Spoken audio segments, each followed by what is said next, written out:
اور اللہ سے ڈرتے رہو، بے شک اللہ بخشنے والا ہے، مہربان ہے۔ اے پیغمبر، جو قیدی تمہارے قبضے میں یعنی گرفتار ہیں ان سے کہہ دو کہ اگر اللہ تمہارے دلوں میں نیکی معلوم کرے گا تو جو مال تم سے چھن گیا ہے اس سے بہتر تمہیں عنایت فرمائے گا اور تمہارے گناہ بھی معاف کر دے گا، اور اللہ بخشنے والا ہے، مہربان ہے۔ اور اگر یہ لوگ تم سے دغا کرنا چاہیں گے تو یہ پہلے ہی اللہ سے دغا کر چکے ہیں،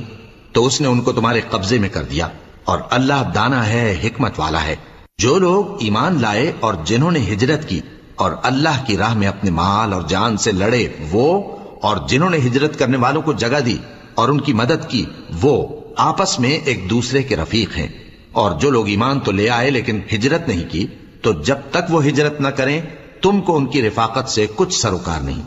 اور اگر وہ تم سے دین کے معاملات میں مدد طلب کریں تو تم کو مدد کرنی لازم ہے، مگر ان لوگوں کے مقابلے میں کہ تم میں اور ان میں صلح